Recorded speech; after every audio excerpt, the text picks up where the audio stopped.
बंगाल नाम की एक प्राचीन रियासत थी जिसका राजा था लॉरेंस। 3 बेटियां थी उसकी, तीनों इतनी सुंदर कि जैसे चांद की 3 कलाएं। सबसे बड़ी राजकुमारी मधु, शांत और शालीन। मंजली राजकुमारी माशा, समझदार पर चंचल। और सबसे छोटी अनया, जिसकी आंखों में आसमान की बेचैनी बसती थी, जिसे राजा प्यार से एनी कहता था। बेटियों, आज एक सवाल पूछता हूँ, बताओ तुम किसके कर्मों का खाती हो? पिताजी, मैं आपके कर्मों का खाती हूँ। आप राजा हैं, मैं आपकी बेटी। आपका भाग्य ही मेरा भाग्य है। मैं भी यही कहती हूँ पिताजी, जब तक आप हैं हमारी हर खुशी आपके कर्म से है। राजा ने सिर हिलाया, दोनों के जवाब से प्रसन्न हुआ। फिर उसकी नजर अनया पर गई। अब तुम बताओ एनी, तुम किसके भाग्य का खाती हो? पिताजी, हर प्राणी अपने हिस्से का खाता है। हवा, पानी, मिट्टी, कोई किसी से मांगता नहीं। मैं भी अपने कर्मों का खाती हूँ।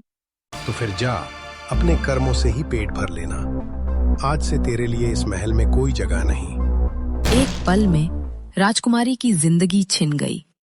राजा ने उसकी शादी कर दी, एक लाचार, बीमार, बेसहारा आदमी से कर दी, जिसे सब प्रताप कहते थे। अब अनया के पास न रेशम था, न सजा हुआ कमरा, बस टूटी झोपड़ी, मिट्टी का चूल्हा और सूखी रोटी। प्रताप, ये लो, बस थोड़ा आटा बचा है और आज मैं जंगल से लकड़ियाँ ले आऊंगी और देखती हूँ अगर थोड़े चावल उधारे मिल जाएं तो। अनया, रोज इतनी मेहनत मत कर, मैं कुछ काम ढूंढ लूंगा। कहाँ ढूंढोगे? तुम्हारे पैर चल नहीं पाते और लोग कहते हैं तुम अपशगुनी हो। अनया भूखी सो जाती और प्रताप आंसू छिपाकर अंधेरे में ताकता रहता। उनका पेट खाली था, पर दिल में एक दूसरे के लिए सम्मान भरा था। वो भूख से लड़ी, गरीबी से लड़ी और समय से भी, लेकिन टूट कर नहीं गिरी। कुछ समय ऐसा ही चलता रहा। दिन जंगल में लकड़ियां बीनते बीनते प्रताप एक पुराने तालाब तक पहुंचा। वहां कुछ अजीब हो रहा था। ये क्या? काले कौवे इस झील में नहा रहे हैं? और जैसे ही वो बाहर निकले, उनके पंख काले नहीं, सफेद हो चुके थे। उनका रंग जैसे पवित्रता में बदल गया हो। ये क्या जादू है? काले कौवे सफेद कैसे हो गए? वो झील कोई साधारण नहीं थी, उसमें किसी दैवी शक्ति का वास था। अगर ये पानी बुराई को अच्छाई में बदल देता है, तो शायद मेरी लाचारी भी मिटा दे।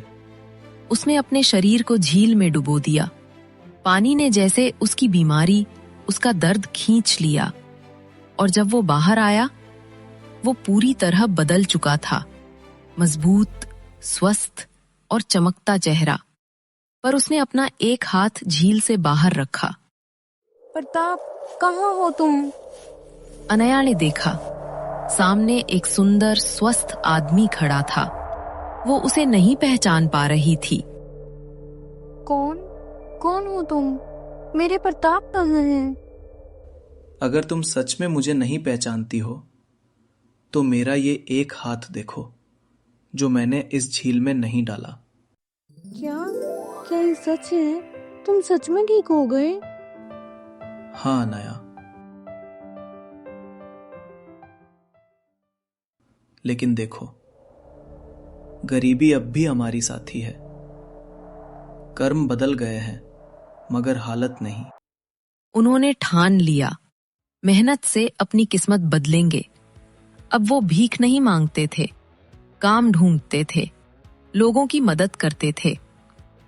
दिन गुजरे, लोग अब प्रताप और अनया को सम्मान देने लगे।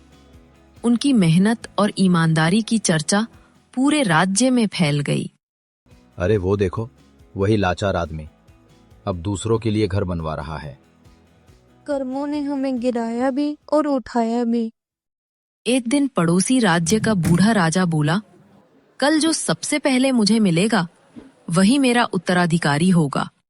और उस सुबह सबसे पहले जो महल के फाटक से गुजरे वो थे अनया और पिंगला।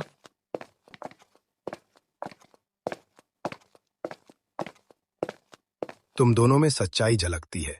आज से इस राज्य की गद्दी तुम्हारी होगी। लाचार से राजा बनने तक की कहानी कर्म की सच्चाई का प्रमाण बन गई।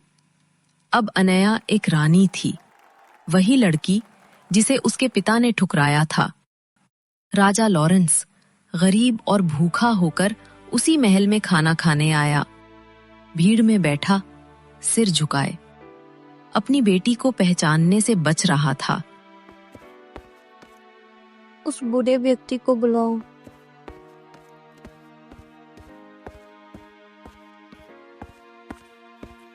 पिताजी, अब आप सर क्यों झुका रहे हो?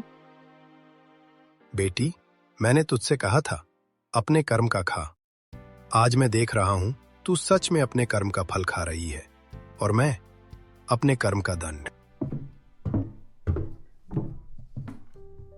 नहीं पिताजी, आप गलत नहीं थे।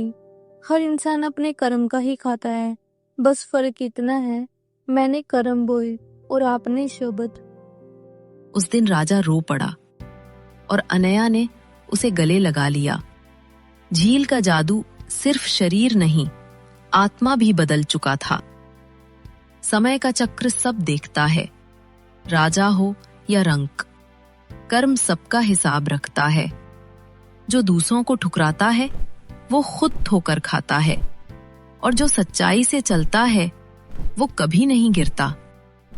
हर कोई अपने कर्म